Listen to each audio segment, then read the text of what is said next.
around, I finally see I think I need a change. The rat race, I wanna flee, my world I'll rearrange. I'm getting back to the roots of how it's meant to be. Growing gardens, picking fruit, racing livestock, living free. It's a modern homestead. Build a modern homestead. Hello and welcome to the Modern Homesteading Podcast. I'm your host, Harold Thornborough, joined again by your other host, Rachel Jameson. It's been a while, Rachel. We've been doing interviews and had other things going on, and we haven't. When's the last time we done a podcast together? It's been a few weeks, hasn't it? I think it has been a few weeks, but I think at this point, the good news is we both seem fully recovered. So. Well, somewhat. Energy Right. levels on me, that may not have anything to do with sickness, but I've just got a lot going on. But yeah, back to normal for the most part. Yeah, for sure. You look like you're doing a lot better. You seem like you got all kinds of energy. I do. I don't remember if I shared in the Homestead front porch, but my doctor sent me for a vitamin infusion, and it just if I could do that once a month, if I could afford it once a month, I would do it because it definitely turned things around. Really? I've never had anything like that. Yeah. Nice. Well, good. You're feeling good. What's been happening on your homestead lately? Well, I planted strawberries and asparagus, beets, carrots, onions, potted up some of the potato plants, which is an experiment that we could probably get into later, but actually planted the seed pods from the potatoes, and I have little potato plants. Okay, nice. Yeah, and then we finished putting the sides on our trailer, and we mulched a bunch of leaves, and yesterday I took a mushroom identification class. Yeah, I seen that on Facebook. How'd that go for you? Yeah. That was really fun. I feel a lot more confident about going into the woods and eating a mushroom and not dying. That's always good. Yes, and that's like been my fear. Like I can identify 3 very safely and I feel comfortable eating them, but the rest terrified me, and now I'm not quite as terrified. So yeah. And it was a really good class. We actually had Jill and Ryan on the podcast last Friday or last fall. They're the ones that did the class. Yeah. So they did the class, and they're very, very knowledgeable. And so it was really fun. Really fun. Awesome, me and 50 other people were there. Wow. Yeah. I'd love to take a class like that locally around here, because I'm the same way. There's like a couple that I could, safely feel okay with, but there's a bunch that I don't know anything about. And I would be like, I've always felt like, fear in that case is a good thing, because fear is probably what's keeping me alive, because I'm just not throwing things in my mouth that I shouldn't be.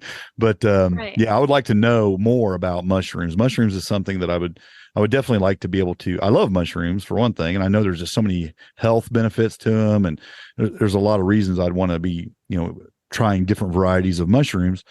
But I'm afraid to try anything. I'm just not 100% sure. There's some I look at and I go, I'm pretty sure that's it, but I just feel like I need somebody to kind of coach me along on that to be sure, Yeah, there's some really bad ones out there that definitely will kill you dead. Yeah, right. Yeah, I don't want those. And I don't want those. And there's probably some that make you see some funny things. Well, what's been going on my homestead this week is a lot of failures. My pump on my aquaponic system failed. It looks like it finally burned up, but that's a pretty old pump. I think I've had that for about 7 or 8 years at least. It's a pretty old pump, so it's probably due. And I haven't fixed it yet, but I've been just kind of watering the stuff that's in those beds. But the problem is when that happens, I'm not actually filtering the water that's in the tank. So I need to get that fixed next couple days, because I'm not filtering the water for the fish right now. So I need to get that fixed before that starts getting too much, the bad in that water. So I gotta get on top of that here in the next day or two. I just realized it a couple days ago, but I was working and I didn't have time to mess with it. So and then today or tomorrow I'm going to have to, I have another pump, a smaller pump that I think would work. It's just, I have to run it longer. So there's that. And the thing that's breaking my heart the most is I think my fig tree didn't make it through the winter. Oh no. So it still hasn't put no any buds. down. Every tree in here has either got buds or leaves. That one has no buds. It looks pretty brittle. I think it died. Oh man. I know Now I fig have heard many people will say they will die off at the top but come back from the bottom. that you know what? It's why I haven't done anything with it because a lot of people actually they'll coppice them, just cut them down. So I'm thinking I didn't coppice it, but I'm thinking maybe some shoots might start coming up from the roots or something down below. I don't Cross our know. fingers. Yeah, I'm hoping. So I'm just kind of leaving it alone. It's in a guild with a few other trees and plants, so it's not really hurting anything. It just looks like a stick sticking up. But I'm hoping, yeah, because it right now it doesn't look good though. It looks pretty dead. So, but I'm hoping it comes back. Thinking it's not going to though.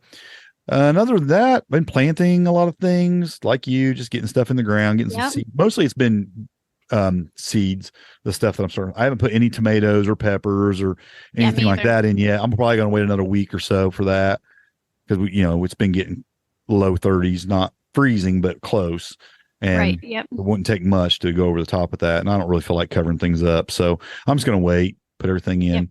And yeah, I mean, that's kind of been it. And then we just had the busyness of life and unexpected changes in our family. And we are now the proud foster parents of a nephew. So I didn't know if I wanted to talk about that on here or not, but a 3-year-old autistic nephew is staying with us. And it's a challenge, but, it's also a blessing. Yeah. And makes me feel like an old man chasing a 3-year-old around. But, if you weren't in shape, you will get back in shape. Yeah. The good thing about I have grandkids and I'll chase them around, but then you send them home with their parents. This one lives here. So it's like it's nonstop chasing and it's good though. It's good for him. It's good for us. So I'm glad we can help in that situation right now. And hopefully it won't be long term and we'll just see how that goes. But yeah, there's that. And that was an unexpected thing in our life, but that happened in the last week and it's been an adjustment, but it's going to be all good, I think. And besides that, you and I both have news, don't we? We're going to be speakers teaching some sessions at the Indiana Homesteading Conference. You have a session. Right now I have 3 sessions I'm teaching. Yeah. So that'll be fun. We got invited to teach on some things and you're going to be doing canning. Yep. Talking about canning methods. Introduction to some canning methods. I'm doing one on urban homesteading. For those who are just, I always wanted, it's just my thing, it's like I talk about urban homesteading because it's like I come into contact with so many people that talk about wanting to be a homesteader someday, but they live in a city and they have a small backyard. And I'm like, you can be a homesteader. And I always just want to convince people, so I want to do a session on that. I'm doing a session on Caturnix quail, and then I'm doing one on budget friendly hunting to fill the homestead freezer. So just some fun topics that I enjoy and those will be good. And there's a lot of sessions going on. So if you're close, if you're in the surrounding states or in Indiana and it's in October, I'm surprised when I went to the website, just how affordable it is. And they have some really great speakers coming. Yeah. Joel Salatin's going to be there and you're some folks that you've met before. The Dohertys. Yeah. They're going to be there. Yeah, there's a few big speakers there and a lot of folks teaching on a lot of good topics too. And they really have a heart to not just do these sessions. They want you to leave with something that you can put to use on your homestead. And I love the whole attitude behind that. And I just think it's going to be a really good conference. I think it's going to be really good. Yeah. And I spoke with one of the organizers and their heart is just very similar to ours where, homesteading where you're at, you don't have to have hundreds of acres. You don't have to have a milk cow. It's just encouraging people to grow where they're planted. Yeah. I think it's going to be a lot of fun and good little opportunity for us to give something to the community there by speaking. And I think we're going to meet some cool people too. So it'll be fun. So, hey, like I said, if listeners can come meet us, we'll be there. And who knows how far it'll go. I know we're doing the sessions, but we're going to have a table also. And I don't know what all we're going to do with that, but who knows? We'll see where it goes. We have some time to figure it out. It's like I said, until October. Yeah. October 21st and 22nd, I believe. So get your tickets though. I mean, I don't know how quick it'll sell out. It's at the Marion County Fairgrounds in Indianapolis. So it'll be a lot of fun. So that's our big news for that. But, well, let's talk about some book recommendations. What do you got for us this week, Rachel? I have this book. It's a little bit of an older book, but it's called Carrots Love Tomatoes: Secrets of Companion Planting for Successful Gardening. And of course, it was put out by Storybook Publications, which they always have some great stuff for homesteading. And it was written in 1975, but it's still really applicable. Harold can see my copy Yeah, I here, see but it. it's just nice. It goes plant by plant, actually, and it does herbs and vegetables and fruits, and just talks about what companion plants work well together, what plants don't work well together. And it goes pretty in depth with some of the breeds. Sometimes you find a book that will talk mostly about just tomatoes. And then you're like, but what about this weird variety I'm growing over here? And she goes in quite into depth. Like she talks about companion plants for St. John's wort and thistle. And so just many different That sounds like a plants really that good are book. even unusual maybe and hard to find information about. Yeah. In the nut section, she talks about different plants like filberts and hickories and pecans. So it's pretty, I feel like it's really, because of the varieties she puts in here, I feel like it fits really well with permaculture because we tend Yeah. to use some of these different plants. I have a in really our good homesteads. companion planting book as well. I mean, I'm not for my book recommendation today, but I have one on my shelf, and that one sounds like a really good one too. It sounds like it probably goes into some things the other one doesn't go into. So I ought to Yeah. pick that up. That looks like a great book. And you can get some pretty decent priced used copies on Amazon too. Sold. You talked me into it. It's on my list. I found mine at the local thrift store when they had a 50-cent book sale. There you go. I love running across deals like that. Yeah. I may have Oh, come home man. with a I very don't large know if box a of lot books. I don't know if a lot of libraries do this, but our library has a bookstore downstairs, and then they just because if they have multiple copies of books, eventually they'll thin them down to maybe one or two copies, and they'll get rid of a lot of books. And I have bought so many. Now I haven't been down there in a couple of years, but I used to go there like once a month. I'd pop in and I'd walk out with at least 2 or 3 books, and they'd sell them for like 50 cents or whatever it was, 25 cents, something like that, cheap. I ended up with some great books over the years going to my library bookstore. So I don't know if It's a lot of libraries. Dangerous place for book hoarders like ourselves. I would stand down there for hours just looking at books because it's a pretty decent little sized bookstore. Yeah. Cheap books, and man, I'd have so many. And then you end up getting rid of some of them, because they're not what you thought they would be. But for a quarter or something, like, why not? I'll take a chance on it. Right, and, exactly. Yeah, I had some I still got some great books on my shelf from that. Well, my pick today is The Backyard Homestead by Carleen Madigan. I actually have the Kindle version of this book, but it's a pretty popular book. And it's basically talks about homesteading on a quarter acre or less. Oh, yep. I'm and familiar with it's just a great, I think it's a great beginner's homesteader book is what I think it is. It really just kind of lays out a plan for growing what you need to grow and homesteading, in a small lot, which always appeals to me because it is my situation. Of course, the subtitle of that book is something like "Grow Everything You Need on a Quarter Acre," which probably isn't accurate, but it'd be hard. It's a good little book, though. I like it. It's a good book, so I suggest it to anybody who's new to homesteading or maybe considering just getting started in homesteading, or maybe just in an urban lot and you've started, but you want to know what more you could do. It has some good suggestions in there. So it's a good book. I think I've checked that one out a couple of times from the library, but I don't own it. But it's a pretty popular book. I think I think a lot of people own it already, but it's a popular one. I picked it up years ago. It's a good one, though. I like it. It's a fun read. Yes. Well, today we're going to talk about growing potatoes on the homestead. And I almost feel like, Rachel, I'm interviewing you for this because I'm a potato eater. I love potatoes. I love growing potatoes. And I would say I grow potato plants great. The foliage is always so beautiful and great. But when I go to dig up the tubers, I'm usually pretty disappointed on the size of my potatoes and the number of my potatoes. I think I was telling you earlier that in all the years, I've been growing potatoes for years now. 5, 6, 7 years ago, I don't know, it was a few years ago, I had this crop that was amazing. I mean, I had a year that I thought, I'm a potato grower now. I mean, this is what I do. I mean, I'm awesome at this. I had this bumper crop, hundreds of pounds of potatoes. I felt so great about it.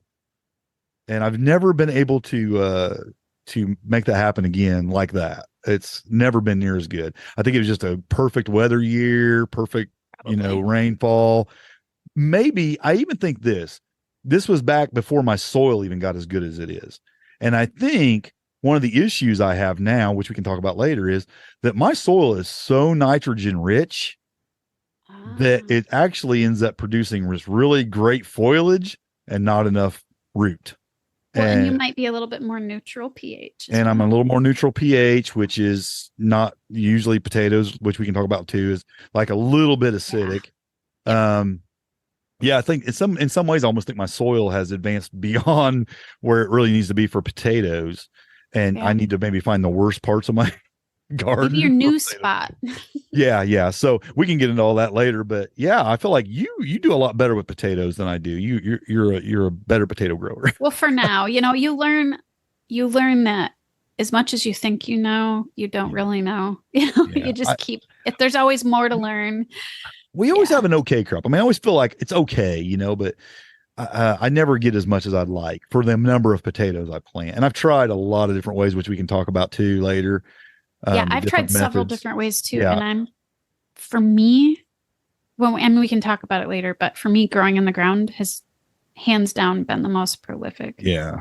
I think it's been for So, the most part, it's been my best way yeah. too. But let's just talk about potatoes in general. Can you guys talk about potatoes? Well, potatoes are part of the nightshade family, and most people are familiar with those plants, but might not be familiar with that term. So that would be your tomatoes, peppers, and eggplants. Yeah. So those are kind of all related.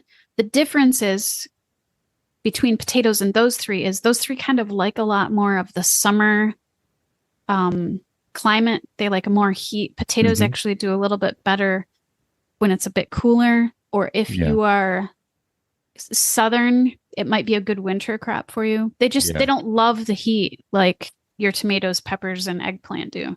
Yeah. Those just love the heat and thrive in it. Potatoes kind of like, I mean, they're from the Andes mountain region, so they're more of a cooler crop plant, Yeah. but not cold, not freezing, but just It- those shoulder seasons where it's like 60 or 50 degrees to like 70, 75 degrees. They just love that. And maybe that's Yeah. why they do so well here because I live so far north. That's a lot of what we get here. Yeah. Yeah. And you think about a lot, like I think about like Yukon Golds or like a Canadian Yeah.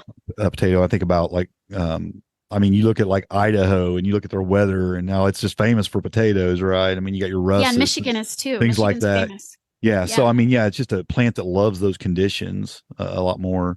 And here I'm probably on that line where it's a little bit tougher and I have to be more because there are, like, I can tell you there are some potatoes that I grow a lot better than others. Right. Like, and we can get into that later when we start talking about varieties. But yeah, I mean, there's a couple varieties that do better than ones that I really like. There's the ones I really, really like. There's like really big, nice potatoes. It's like they don't do as well here. Yeah, as some That's of the like interesting. Okay. smaller ones. Like the red potatoes do really good. Purple potatoes do Okay. pretty good here.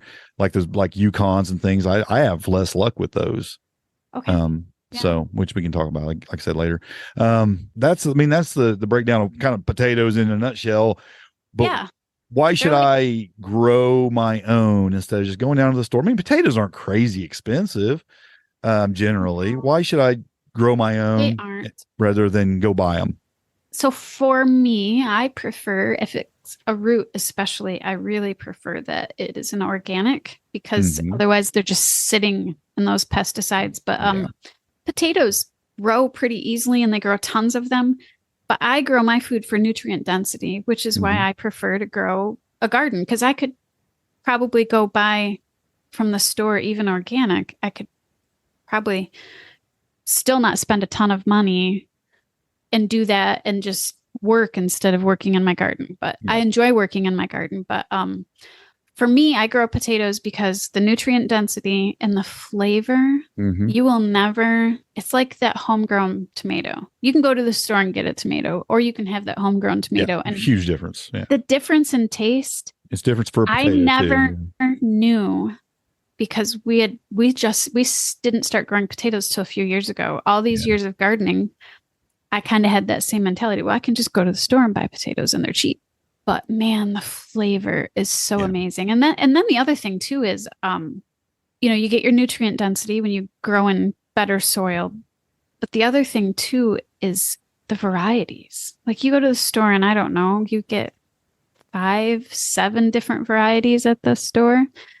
But if you go to some of the seed catalogs where I placed below in the show notes, and you've got like 100 different varieties. Oh yeah. Purple and fingerling and early potatoes and late potatoes and your Yukon Gold, your russets. I mean, there's so many varieties. The sky's kind of the limit, and I just think it's fun, and it's really, I feel like it's rewarding, and I think especially if you're gardening with kids, it is so fun for them to stick that fork in the ground and bring up all those potatoes. I mean, what kid doesn't like grow your own French fries? Yeah, it's like an Easter egg. You pop it up, you don't know what you don't know what's under there. I mean, most plants when they're growing, you see what it is. You know what you have. With potatoes, it's like the surprise, I mean, it could be a good surprise or a bad surprise.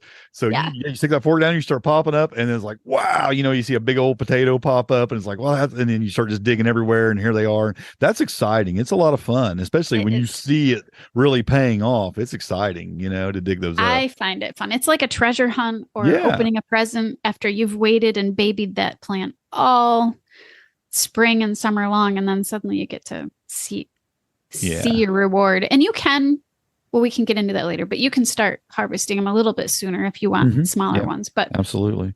Yeah. So that's why I grow. I like to grow for variety and flavor. And man, you get yourself, there's nothing like a fresh baked potato with some butter on it. It's out of this world. The difference in flavor is just out of this world compared to, even if you compare a russet to a russet at the store, it's not comparable. For me, well, I mean, most people know when I first got into homesteading, it was for health reasons. I wanted healthy food. I wanted food that wasn't being sprayed. I just didn't want the chemicals. I just wanted, nutrient dense food. And so when I seen there's this list that gets put out every year called the Dirty Dozen. It's put out. I can't remember the environmental group that puts it out. I think it's the Environmental Working Group. Yeah. Environmental Working Group. You're right. Now, in the last 2 years, I think actually potatoes got bumped off of that list, but not because they're not crazy sprayed, just because there's other things that they've declared worse than that. But up until just a couple of years ago, potatoes were always on that list. And so early on, it's like, okay, these are when you look at that list, like, at least these 12 things, or whatever out of those 12 things that I like to eat, I'm definitely going to grow, because these are considered the worst of the worst for pesticides. And you think about that potato, like I said, sitting in the ground, and it's just a sponge. It's absorbing all that stuff. They have a porous skin, and it just absorbs those pesticides. And then even beyond that, even in the stores, even if you can somehow get that off, then they spray them with these sprouting inhibitors to keep the buds from sprouting. And it's like, that's even more chemicals, and it's like, I just didn't want the chemicals, so I'm like, I want to grow my own potatoes. So that was the number one reason for me why I said I want to grow my own. And that's still an issue, and it's why I want to have a lot of potatoes and why I want to have more. So we're going to let you teach me how I can have a better crop. I can try anyways. Well, let's talk about potato varieties a little bit. You did a little bit there, the different breeds mature. Of course, they mature at different rates, different flavors. What's this? You shared a Fedco's spreadsheet. Oh my gosh, this is the coolest thing. So Fedco is known for their very interesting drawings in their catalogs, but they have this spreadsheet that's called Potatoes at a Glance. And you can go into that, and I have a link in the show notes for this so everybody can go into it. But it goes, I don't even know how many potatoes are in here. Oh, probably about I don't know, looks like 60 or 70 maybe. Wow. But it goes through each variety, and it has links you can click to go order. Now, some of these are probably out of order because we're getting to this potato thing a little bit late this year. But it talks about the skin color, the flesh color, how their size, their texture, how well they store, how scab resistant they are. And we're going to talk about that in a minute. But scab is a disease that they get. So it's pretty complete list if you wanted to find a few varieties to pick and try for yourself. And we're talking about seed potatoes, like buying the tubers. And so when you get a potato out of the ground and you use that, that's a clone of the plant. Mhm. So these are called seed potatoes. So you can buy those. You can, a lot of times you can find them locally at like feed stores and stuff like that where they sell them. I, of course, prefer organic. And the nice part about buying your seed, your potato seed from somewhere like, I have Wood Prairie Family Farm on here. Theirs are certified organic, and they grow those in Maine, which is for me equivalent for our cold area. But theirs are certified organic, and you want to get seed potatoes because they're less likely to have disease because they have kept them that way. Now you can go to the store and get organic potatoes, but you're not going to have probably the quality of seed that you would if you actually order the seed from a company like Fedco or High Mowing Seeds or Wood Prairie Family Farms. Could be part of my issue, because what I've done every year I've grown potatoes is I go down to the local feed store, which is my Rural King, and they have the big bins down there of like 3 different varieties. And I buy those 3 varieties. I buy, a bunch of each, and I plant those 3 varieties. And I think those 3 varieties are the Yukon Gold, the Red Pontiac, and the White Kennebec. And I always do pretty good with the Red Pontiac. And then the Yukon Gold and the White Kennebec I don't do as well with. I get some, but I don't get as much. But the red ones grow great. The Red Pontiac seem to grow pretty good. Probably not as big as what you get them, but they decent. I would say middle of the road, which makes great for mashed potatoes, makes great for like putting in like with roasts and things like that in a slow cooker or whatever. Really good for that. So I get a lot of those, but that's all they have available there. And that's all I buy. And that's all I've planted every year. And I should probably get on and try to find some better seed potatoes. Maybe I next year. spent the money to get seed potatoes a couple of years ago, and now I've just saved from that. Mm-hmm. And planted those, but when you save, obviously you have to save the best. So yeah, and that's a more advanced thing, but but I did spend the money to get a variety that looked like it would grow well here, and I believe I have mostly russet just because I wanted them to store in the winter well, and those are long-term storage. And Yukon Gold's also a potato that's good for that. But it's just, like I said, I don't get enough. And I don't have a lot of space. So I basically just grew russet. And I did grow Kennebec too. Russet and Kennebec, which do well up here in the north. But I got certified seed instead of getting it from the store. Now, the years that I didn't do well, I bought from the store. And I don't know why it didn't do well.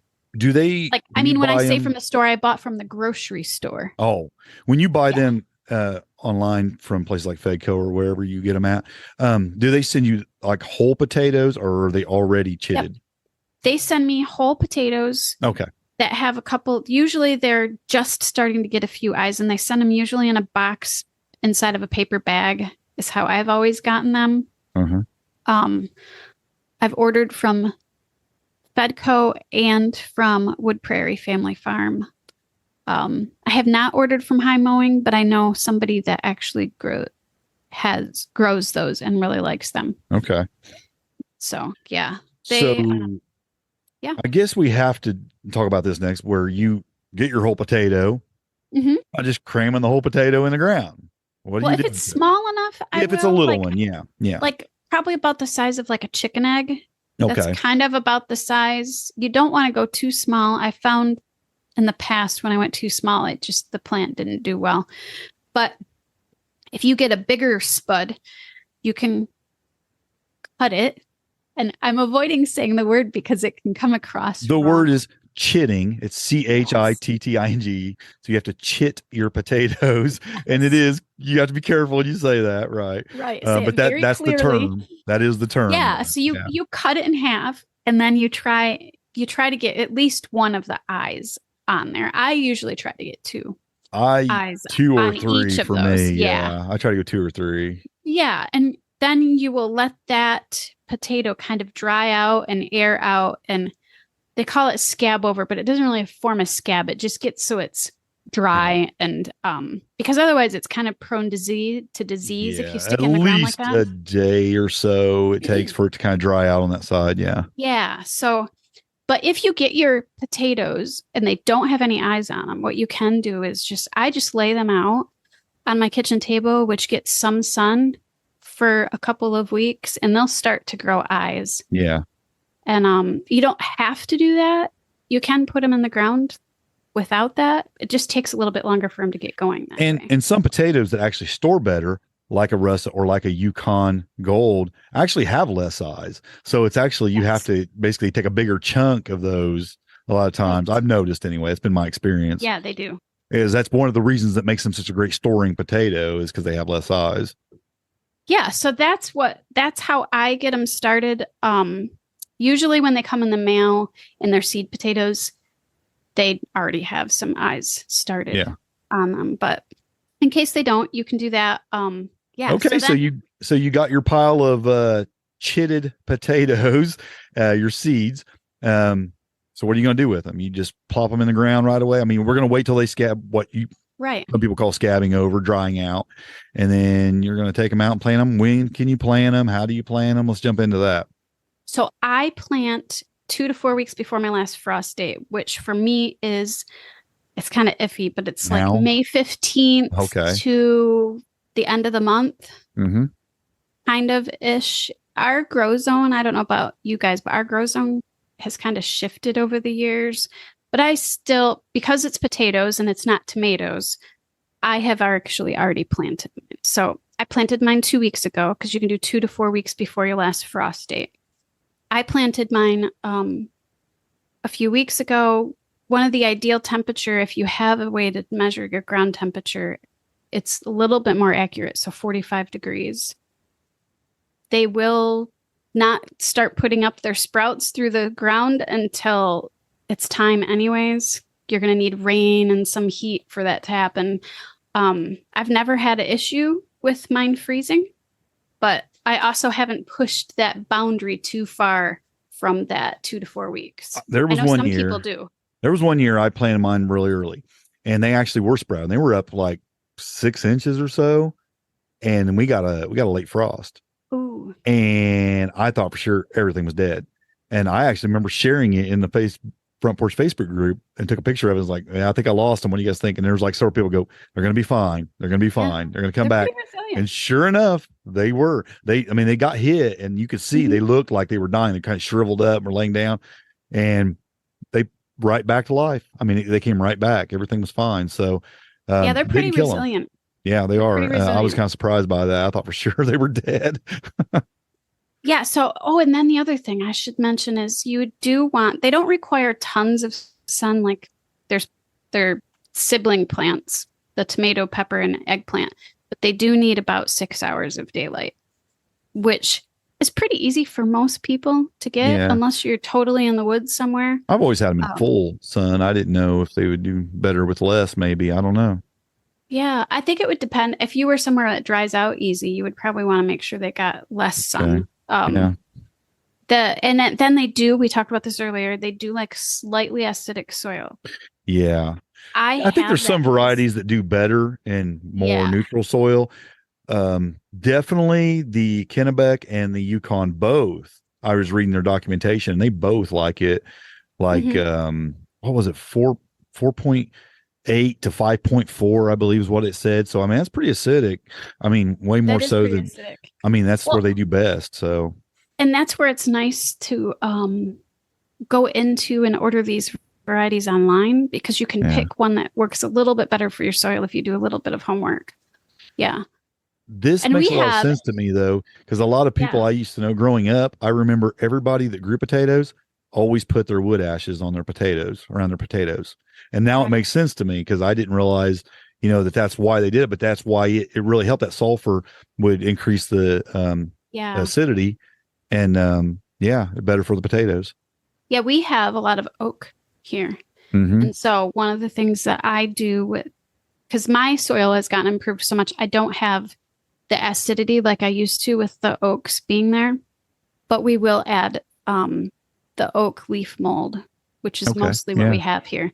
When I hill mine, which we'll talk about in a second, but when I hill my potatoes, I'll add compost and then some leaf matter and probably usually some straw. Doesn't that neutralize your soil a little bit though? The what? I mean, adding the compost and the leaf mold It things. might a little bit. We have the leaf mold though, it's not highly composted. It's pretty shredded. Basically, it's usually from last year. And it's almost all oaks. That's all we have around our house. So I don't know. It's what makes my potatoes thrive. I'm soaking it in here. I'm looking for the advice. Like I said, this is a lot of things I grow great, and this is not one of them. I mean, I do okay with it, but I want to do better with my potatoes because it is one of them bumper crops. I just feel like this is a high calorie crop. This is in some ways, like you consider like your survival foods, right? And I mean, this is one of them that I like. Vitamin C and potassium. Yeah. And we grow, like, to give you an idea how much we grew last year. Now, last year was a bumper crop, and I really babied them because I've been doing a potato experiment. But my whole goal last year in my garden was to see how many potatoes I could grow. So they definitely got babied. You did. But I grew 105 pounds in, I think it was 123 square feet. Wow. Yeah. And we couldn't eat them all. I gave them away. I shredded them for hash browns. I canned them. We made French fries and froze them. Yep. There was a lot of them. Which we can get into later on storing potatoes for sure. Yeah. So how I have tried growing is I have tried big containers. I got these large, they had mineral buckets from like cows. They're 25-gallon buckets that I got. I tried in those. It was fair. It didn't do fantastic. I'm not really sure why. I think it was probably the soil. I have tried growing in straw, which for me, I didn't even add. I did like the Ruth Stout method. I didn't use any soil, and that was okay. I did grow potatoes, but not fantastically. The best method that I have found so far is that just the good old-fashioned trench method, where you just dig the trench, you bury the potatoes like 4 to 6 inches, then you let them come up a little bit, and then you hill them again when the leaves get to be like, 8 inches, and just hilling them. Just that old-fashioned method, I think that a lot of people are familiar with. And I don't love doing that method because for the most part, my beds are always no-till. And it kind of bugs me that I'm digging around so deep in my beds. But that is how I have grown the best potatoes for the last 3 or 4 years. And it makes sense because potatoes actually grow up, not down. Like a sweet potato grows down. The roots form down and push down. Where a regular potato, as you're hilling, it's actually putting off more potatoes in the hill going up. So the more soil you put up, the more growing space it gets, and it'll put out more potatoes. Yeah. So that's why you do that. Yeah. So every time you hill, it adds it's like you're building on top of, it's like you're building a hotel up, and you just more potatoes. So that is what has worked best for me. Now, I have seen videos of people getting amazing potato harvests out of potato towers. And we talk a little bit about that. But also when you're hilling, I've seen people not hill with soil, but they do their trench, they plant, they push everything back over, but then they hill with like straw or hay or mulch, and they'll actually mound that mostly up, and it grows through that. And I've seen that too. And that seems like that works pretty good too for some people. It does. My first part, I always use all soil. And usually the second hilling, I'll use all soil. But then after that, I kind of start to run out of soil because I'm in such a small garden, and I'm also suburban like you are. And that's when I'll start using the compost and the straw and the leaf. And whatever you got. Just seems to love it. Seems to love it. Now, the bad part is the animals and rodents seem to think it's fantastic that I've built them a home too. And we've had baby rabbits be born in those little piles, but that's what happens when you're battling. Yeah, I've planted them in the ground just like that with the trench. I've done them in I've actually grown them in tires, which I know a lot of people go, the leaching, and you shouldn't do that. And I did it though. I've done it before. it worked okay. And actually, the year that I had a really, really, really good crop, I was growing them in like 3 different ways that year. I had some in the ground, I had some in tires, and I had made some of those potato towers. And with that was like you take a piece of fence and you make it into a circle, Yeah. and then you would basically pack straw all around the sides, but you put soil in the middle. And so you're basically like the straw is holding the soil in the Yeah. center. And then, but every about foot, I think it was, you'd put like 4 seed potatoes. So you're using a lot of seed potatoes in this one tower, right? And did it But work? then it did. And the potatoes were growing out the sides of the tower. Like the plants will come out the sides, out the top, kind of everywhere. And then you still have to mound some a little bit on the top. Right. That batch that's on the top. But it worked pretty good. I mean, I got a fair amount. I remember when I first tipped that thing over and all the potatoes that came out, I was pretty surprised, but not really when you consider the amount of seeds I put in there, potatoes I put in there. So, I mean, I think that the in the ground trench probably did better. And now last year I did grow bags, and I think you remember that. And I was pretty disappointed. And actually, I had some in the ground also that did better than what I had in the bags. And I think the reason though was I used potting soil in those, and it was pretty high, pretty nutrient rich soil. And like I said, the plants grew awesome. I mean, they were like 4 feet tall potato plants. They looked great. Yeah. And when they laid down, and I got some potatoes out of there, but I wasn't impressed. I mean, it wasn't nothing really giant. I mean, I may have a couple big ones, a lot of medium sized ones, and actually a lot of small ones. And so I wasn't super impressed with it. Potatoes don't seem to love really good soil. They seem to like fair soil. Yeah. I think so too. Yeah. So I think that was part of the issue. If I had just maybe dug some soil out of the garden somewhere that wasn't so nutrient rich and threw that in there, I might have had better luck with it.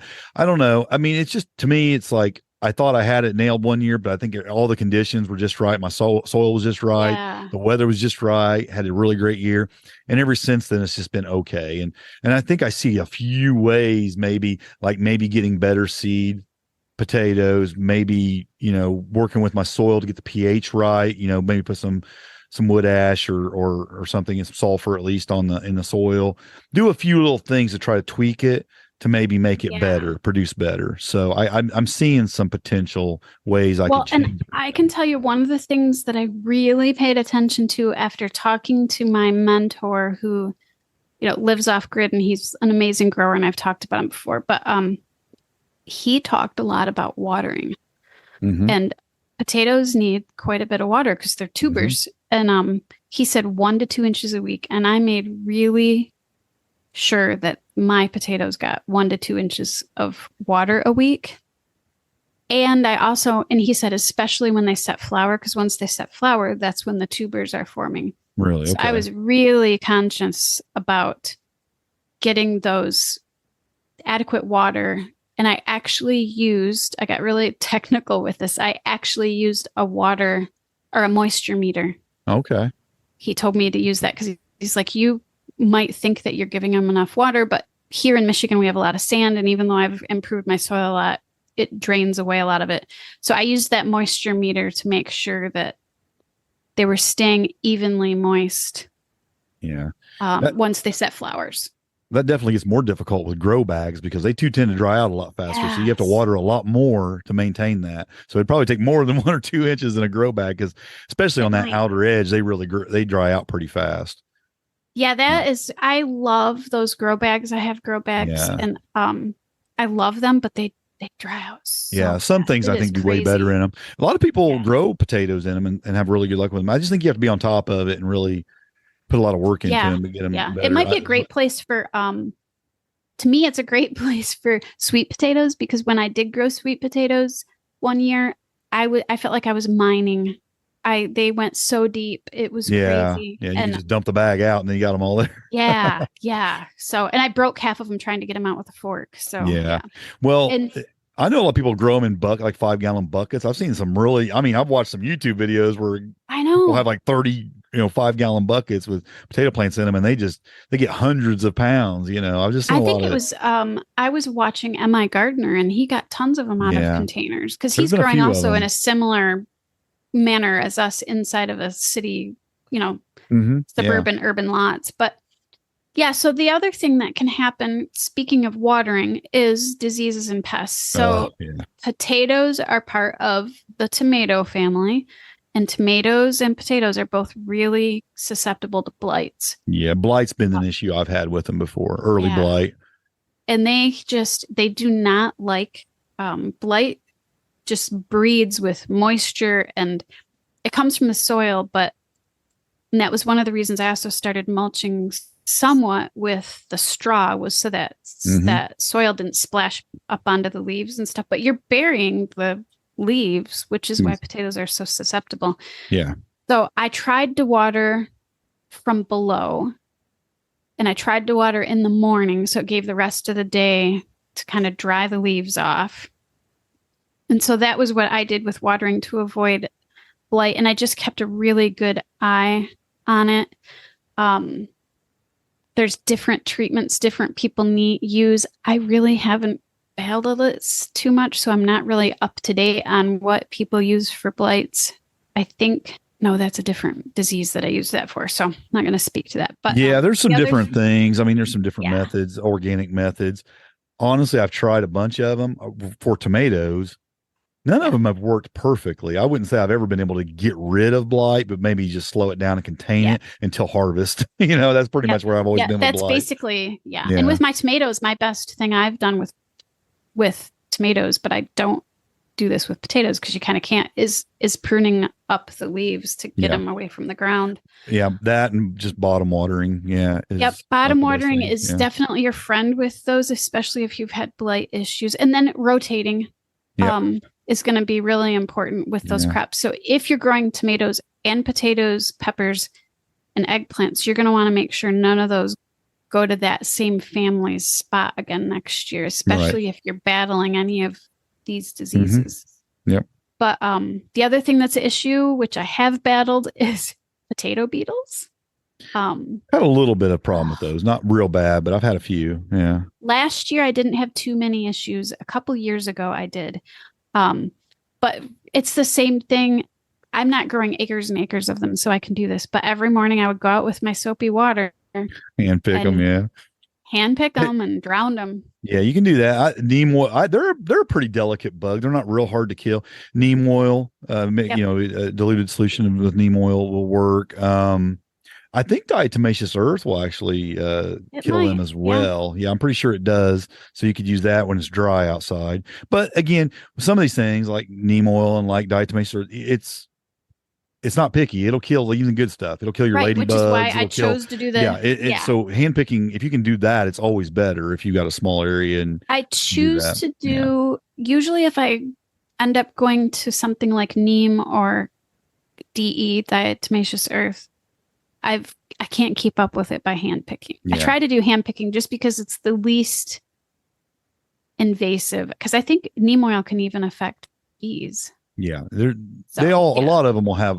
There's repercussions that aren't good if you're overusing it or not being more. But I try to keep ahead of it. You just, that's why I do like a garden, and my garden's grown pretty intensively. It's pretty close, but I can walk through it every day and keep an eye on things, and that really helps. But the other thing you can get is scab, and you can get aphids, leafhoppers, hornworms, whitefly, and wireworms. So basically anything you can get in that family is your potato is also going to be susceptible to. Now, scab, I haven't had issues with it, but I was trying to remember. I've never had issue with it. My father-in-law used to grow potatoes, and he would get it a lot. And I think it has to do with your uneven moisture levels. And you can just peel that off, but it will affect the quality of your potato. And if you're going to be able to store it, you're not going to be able to store it if you've got scab and blemishes. If you have blemishes or you hit one when you're harvesting, you're going to want to eat those first. Sure. Yeah. But because they'll rot pretty fast in storage. Yes, they will. I was looking for my notes on scab because, like I said, I haven't had it a lot, but I don't think I've ever had an issue with it here, but yeah, it's similar to blight. It's basically, it has to do with how much watering you're doing. And you keep the soil consistently moist and not letting it go back and forth. So I probably should put in the show notes, but the moisture meter I used, it wasn't expensive, but it is really helpful. Yeah, drop that in the show notes for sure. Folks Because a lot of people will say, I've actually had a lot of friends ask me, I'm watering my garden, but it's like really dry in the middle of summer or something. I'm like, you might not be watering it enough, especially here in Michigan. We have lots of sand. And so that moisture meter will tell you if you're overwatering or underwatering. I think that's one of the biggest issues all of us have with gardeners have is we either want to overlove our plants and water them too much, or we think we're watering them enough and we're not watering them enough. Yeah. So it's a helpful tool. It's also been my experience that a plant will tell you when it's thirsty, but it won't tell you when it's drowning. Right. Yeah. Until you can easily overwater. Until it's too late. Yeah. Yeah. Once you know that, it's pretty much done. So in fertilizing, for me, I don't use a lot of fertilizer. I tend to use compost, or we do have, I should preface this by saying we water our garden from a very large mucky lake. So what I'm getting from that water is fish poop and algae and nastiness that nobody wants to swim in, but my garden absolutely loves. Yeah, plants love it. Yeah. Yeah. So I'm getting all of that. And then I'm adding some compost and then the leaf mulch and hay. Do you find that mulching or putting layers of compost over helps with the moisture retention quite a bit, which helps with because you say the 1 to 2 week, I would think that would be with mulch because that would dry out pretty fast without any kind of mulch or anything. It really helps a lot, especially considering, and then it helps. I mean, that all breaks down and goes into my soil, so I don't feel bad doing it, but it helps a lot, especially even though we live in Michigan and we get pretty much lots of rain, but the last couple of years, it's been kind of iffy. 2021, we got so much rain, we were drowning, and there was literally houses falling into Lake Michigan because we got so much rain. Wow. Yes, like it was eroding the shore so bad. There was big houses falling in. Yeah. 2022, we had such a horrible drought that we had stuff drying up. So, it kind of, everything is shifting like everywhere else and times change. But for the most part, that mulch really, really helps. And there's been times where it's actually created moisture problems. So I do have to be careful. You kind of have to learn to read. If we're getting a lot of rain this year, then I don't need to water as much. And that's where, again, that moisture meter comes in. Last year, we couldn't have possibly watered enough last year. It was so dry. We went through, it was horrible here, so last year I used tons and tons of mulch trying to keep moisture in and trying to keep that ground covered under all. I mean, I did it in all of my plants, not just potatoes, just trying to keep that ground covered because we just did not get rain. It was brutal. It was so bad. It was really bad. So, well, we did the hard work here. We got our potatoes planted. We kind of maintained them. We got what looks like some healthy plants. How do I know when it's time to harvest them? I always harvest once the plant tops die back. Yeah. They literally just die back. Well, I do too. It will look like they're getting diseased, but really it's just their time. And the plant will just kind of start falling over and turning yellow and getting dried out. You'll know if it's disease or if it's just time because any seed potatoes you buy, they'll kind of come with the instructions on days to harvest. Like a lot of them's 80 to 100. I've seen 60 to 80. They're usually in that range anywhere from usually 60 to 100 days, depending on the potato. So if it's close to those times when it's saying and that plant lays down, that's time. Yeah. It dies back. Yep.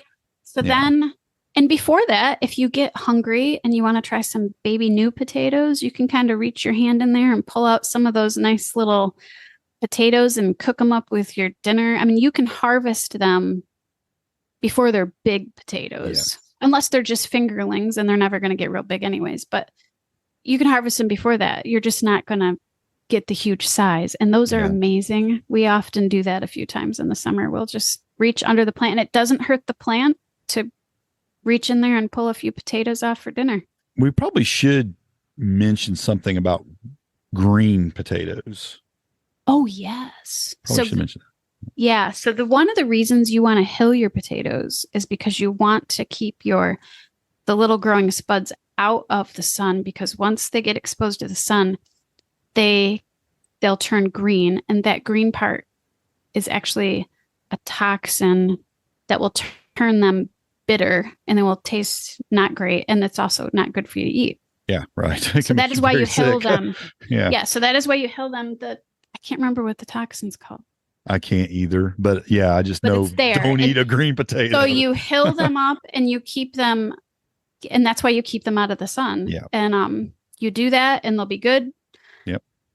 Yep. Definitely want them covered. You don't want any exposed. And sometimes if you don't hill them, they will raise up. You'll see because they'll kind of grow at surface level, and you'll see them start popping up through the soil. Cover them. You don't want that, because like I said, it'll turn them green, and then they're no good. I mean, they're definitely not good for you. You shouldn't eat them. Could make you very sick. So don't touch those. But so you can get under there and get some early, but when it's time to like really harvest, what do you do? How do you do it? I take a garden fork and very carefully kind of stick it in the ground and just gently, they should come right up. So the best thing to do is kind of let the soil dry out a little bit so that they're easier to harvest. Because if you hit the spud with your fork or your shovel when you're pulling them up, you're going to want to eat that right away, because it'll break your heart just a little bit too, especially if it's a really big one. You're like, that was going to be the biggest one, and I just drove a fork through it. Oh man. And I've done that Me several too. times. So yeah, and you don't want to bruise them either, because all of that affects how long they're going to store. You can just kind of stick it up, kind of come back a little, maybe a foot, and then kind of just dig it down and kind of pop it up and just kind of push up real gently, and it'll kind of lift everything up. And then you'll still have to kind of dig through that soil a little bit, and you'll still miss some. You'll miss some, and they'll come. My experience is they've came back the next year. I mean, I had some do that, come back the next year, but up there with you, maybe not so much, because it's so they cold. turn to mush and freeze. Here I've had them come back. Yeah, especially in my raised bed. I grew some in some raised beds, and they came back real good. I was surprised. That would be fun. Yeah. But yeah, it's not, I mean, like you said earlier, it's fun to harvest them. I mean, it's just like it's just a hunt, and it's just, I think it's a lot of fun. And especially when you're having a good crop. Yeah. Yeah. If you have any little kids around, man, this is the time to get them into gardening, because this is like the Easter egg hunt for gardeners. Yeah. That and like when you dig up like carrots and beets and stuff, it's just so fun to see. And honestly, there. Like I said, I haven't had the best crops the last few years, but the year I had that really great crop, I'm running around with wheelbarrows full of potatoes, and I was like a little kid. I was so excited. I was like, look at this. I mean, I was just freaking out because I had all these potatoes. I was just amazed. Well, and then you run into the problem, which we'll talk about next, is how to cure them, because I ended up with my whole porch, and I have a fairly large deck lined with this single layer of potatoes, and I was trying to shade it and keep them out of the sun, and because that's how so once you pull them out, you don't want to wash them. If you're going to store them, you don't want to wash them, but you do want to you want to brush off the dirt and let them, they call it cure. And you want it at like 45 to 60 degrees out of the sun in a single layer, and you want like some airflow around them, and they'll cure, and the curing is what makes that skin just a little bit thicker and tougher.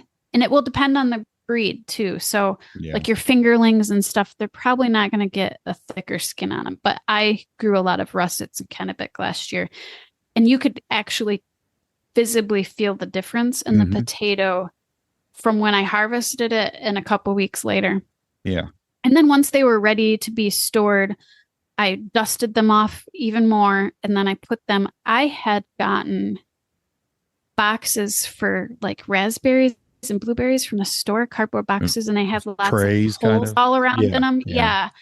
They were cardboard though, and I stored them in a single layer and just stacked them up in my basement, which isn't super cold because I don't have a root cellar. That's like on my major wish list to have a root cellar. But I stacked those up in a coolest dark part of my basement, and those lasted till late February, early March, and I had harvested in August or September, so that's a pretty long time. We were Yeah. able to eat those, and then I started sorting through them as they started growing eyes. And that was when I started making hash browns and French fries and blanching them and freezing them and canning them. And then I sorted through the ones that I thought were, and I should backtrack. So when I picked these when I went through and harvested these from the garden, I had picked some of my best tomato or potato plants that looked really healthy. And those were the ones I had set those potatoes aside. Yeah, because So you want to pick. So the did you best buy any plant. this year? Or did you only just save from last I year? did not buy any this year. Awesome. Yeah. Look So at you. you Self-sufficient. want to just pick your best plants. Like it didn't have pest pressure. It didn't have disease. Because eventually you create your plant that does really well for your garden, your area. It acclimates. But so that was the and then storing them. So my storage wasn't ideal, but it did work. But ideally, they want 38 to 40 degrees and 80% humidity, because potatoes they don't necessarily love dry. They like humid. But there's varieties that store longer than others. Yeah, like I said, there's some that do. The red ones are probably, I think, are considered the worst for storage. I think so, but from what I've understood, red and purple. Now, if you don't have an ideal situation to store whole potatoes, you can do what you did later in the year right off the bat. You could freeze. You can make hash browns and freeze. You can actually slice them real thin and freeze. You can. I cubed some and canned them for soup. You could even shred and then dehydrate and then grind them up and make like an instant potato, a mashed potato almost out of them. You can do that. Yeah. There's a lot of different things you can do for freezing, and then you said, canning and dehydrating. There's a lot of things you can do there.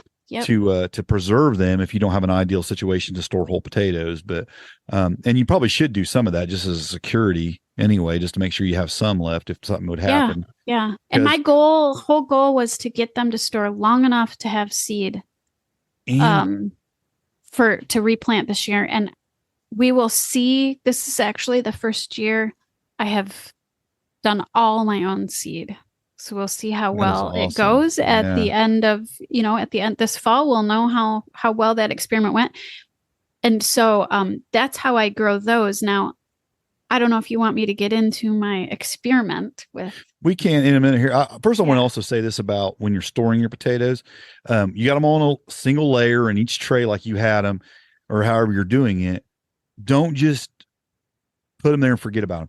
Go down routinely and check them, because if you get 1 or 2 or 3 rotten ones in a tray, it will quickly ruin the others. I mean, it's weird.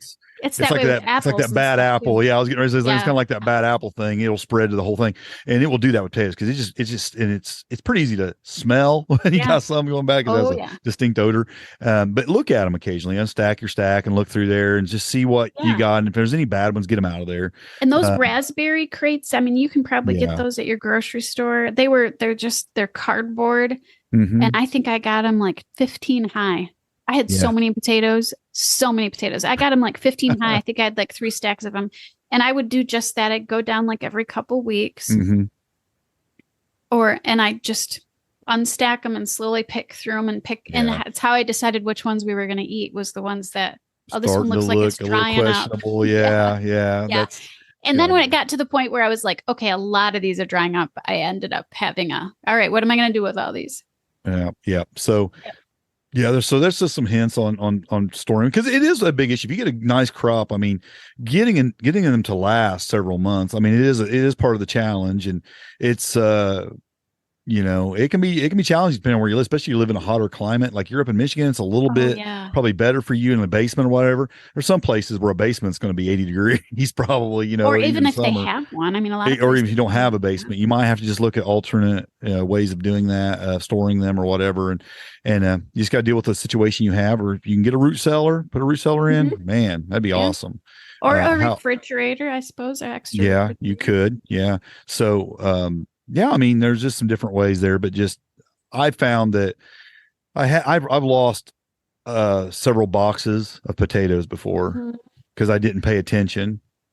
to the situation, and I've that's lost why I kind of wanted to official- mention that. Keep an eye on it because I've lost lots of apples that way. Yeah, I have apples too. Yeah, me too. And So, that's that bruising and scratches. It is detrimental when you're storing, especially fresh fruit and food like that. and if you are growing several different varieties, eat the ones that aren't as long storing varieties first, and then get to your russets and your Yukons and things like that later, because they're going to hold up a little bit better. So just eat the ones you know won't last as long. Yeah. So yeah, good stuff. So let's hear about this experiment.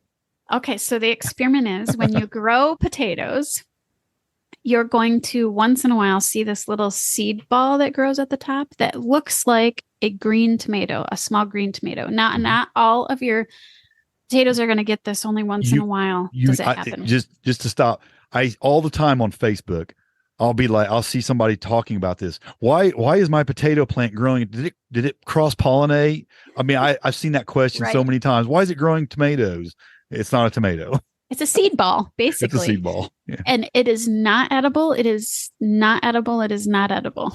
Yeah, It's right. poisonous.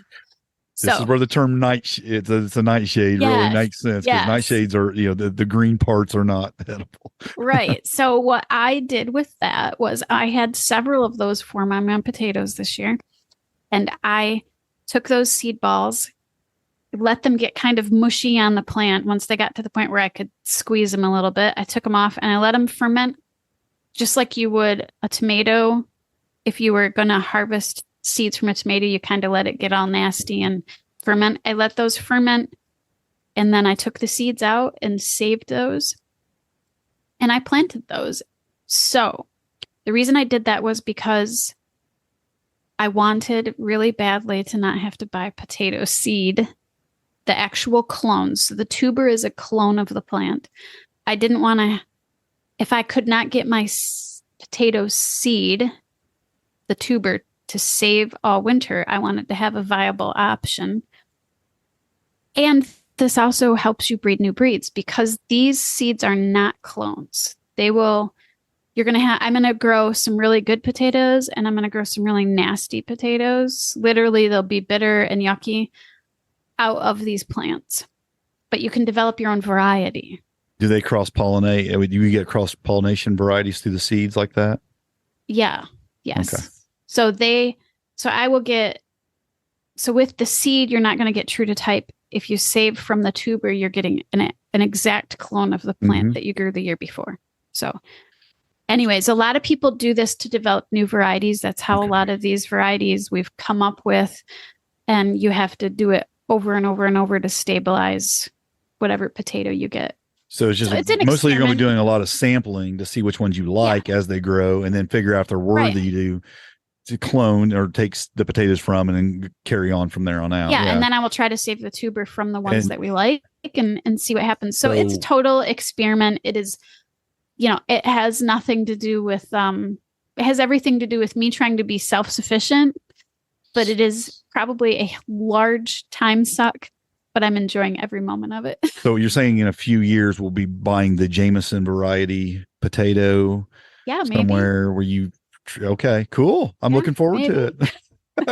It'll be acclimated to northern Michigan. Well, all right. Yeah, I don't know if it'll grow here. I mean, but we'll try it anyway. But so that's been my experiment, and I did not expect it to go as well. I just tossed tons of seed into each little cup that I started, and I have hundreds of baby seedlings. So they're growing though. That's cool. They are growing. I don't know anybody that's grown their potatoes like that. Nobody. I've never heard of anybody. Really? There is a young man that did it here locally for a while, and I followed him, and I thought it was a fun experiment. So this is what makes gardening every once in a while. It. Every once in a while, us gardeners go on a little tangents and do experiments. This is my experiment. You have your water chestnut. Well, experiment. you know what? You were saying that, and it was coming to my mind, water chestnut, and it was another failure I wanted to tell you about. I forgot all about it when I was doing my updates. Well, I think nothing's came up yet. So that's a bummer. I'm thinking they're not gonna grow. So I don't know what I did wrong, but it seems like I did something wrong. Well, I have done my other experiment that I have been working on has been a failure 2 years in a row, which is sorghum. Yeah. I have yet to get have it go long enough to get grain. So Yeah. Yeah, I don't know. I mean, yeah, you tried some things you work out and you're happy Yep. about it. And it doesn't bother me, too bad. I mean, it's cool. No. Yeah. In my mind, it's like if it's that hard to grow or if it can be that inconvenient, I probably don't need to be growing any wasting my time trying to grow it anyway or force it to happen, Right. Oh, so to get back to the seed balls, you grow them basically just like you would grow a tomato. So when Yeah, you start a tomato seed, you're going to grow these the same way you would grow a tomato. So I'm not going to put these out yet until I would put tomatoes out. just don't put them with your tomatoes and forget what it is and try to have a fried green tomato because you Right. don't want to eat those. You don't want to eat those. No. Well, Right. that's good stuff. I think you definitely shared some information with me that I have to consider and help out. I already messed up this year. Right. I already got So, the feed store potatoes in the well, ground. maybe you just need to put them So, in a little but I bit. do think I'm going to work with the pH a little bit and try to get Yeah. that pH adjusted. Maybe get some sulfur on that. Try to get that a little And bit better maybe in conditions. your new garden plot instead of your really amazing soil of your raised beds. Yeah, I definitely won't be dropping anything on it that's going to increase nitrogen. Um, you know what you could actually do is reduce nitrogen by actually adding some wood chips to it and pulling a little bit of that nitrogen away. Oh, yeah. Could do that if and that would also help with the moisture. So I might even consider that.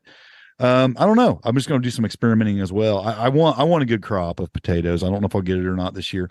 Like I said, I've had a good crop in the past, but I've had some Well, and I disappointment. think we all go back and forth. I Yeah. mean, I could easily lose everything this year because we get a ton of rain and I get blight, or, Yeah. it's And just, And maybe I just look at all my crops now in light of that really awesome crop I had that one year. And maybe a lot of people would be Right. satisfied with the crop I've been getting, but I Exactly. always compare it with the possibility of what I had that one year. And I'm going, okay, I'm not even half that, and it just doesn't seem like enough to me. So I know I can do better because it's done better. We'll just have to And see that's where why it goes. we all plant variety Yeah. because Yeah. you could easily have a crop failure and then you've got nothing to eat. So Right. that's why we plant Right. all this variety. Right. Yeah. Well, that's good stuff. I think a lot of people can benefit from that. And I think a lot of people can, maybe it'll get them a desire to get out there. Like you said, they should have already probably put them in the ground in most places by now. Yeah, there's varieties that it depends on Yeah. where you're at too. It I mean, depends. there's Yeah, like you varieties said, that they do might be better planting in in the late heat too. fall down south. So you just have to look at your zone, kind of consult Right. the documentation for your area for what's best for what time of year to grow them. And Some people can get 2 crops in, depending on yeah, where they're at. right. You know? Yeah. Yeah. Mine went in last week, so I'm about dead on really. I'm just a couple weeks before the last frost date. So Yep. I'm about dead on really for the timing, but we'll see, like you said, it just depends on where you live.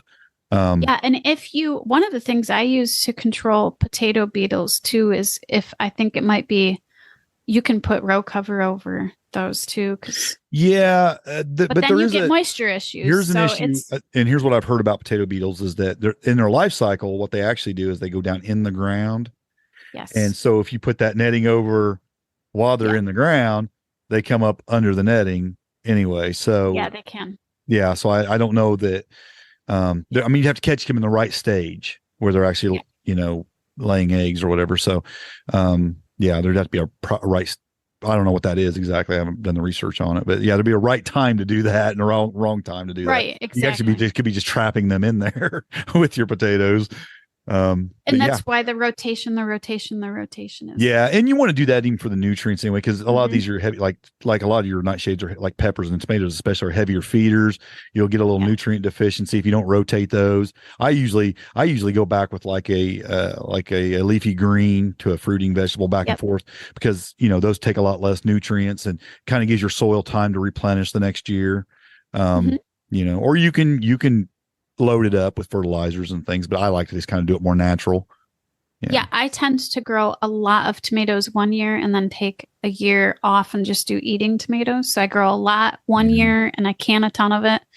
And then the next year, I just grow, like this year, I'm only growing 3 tomatoes for eating, fresh eating. Wow. Yeah. Yeah. You grow a lot. Yeah, I do. You can like crazy. You're a maniac with the canning. Well, we're slowing that down a little bit because there's not as many of us home and we don't eat as much. Yeah, I found that too. It's like I got stuff that I'm not even touching in there, and it's like I I'm not know. eating it. It's like I'm just every year I feel like I'm adjusting. The what we're canning and what we're growing even because I just look Right. at the pantry and I go, we didn't eat much of that. We ran out of that 3 months ago. I need to grow more of that and probably hardly any of this, you know, and it's like, you just have to, it's a constant readjusting. Yeah. Right. Exactly.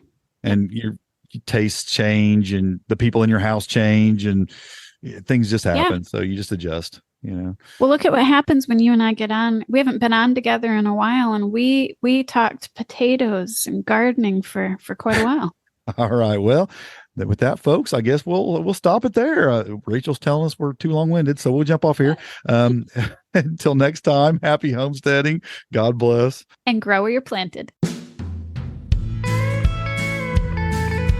Looking around, I finally see I think I need a change. The rat race, I wanna flee. My world, I'll rearrange. I'm getting back to the roots of how it's meant to be. Growing gardens, picking fruit, racing livestock, living free. It's a modern homestead. Build a modern homestead. A lot of folks don't understand why I wanna live this way. They've never eaten from their land like we do here every day. Snapping beans like Grandma did, sitting on her front porch. Hunting and fishing like a kid once you've done all of your chores.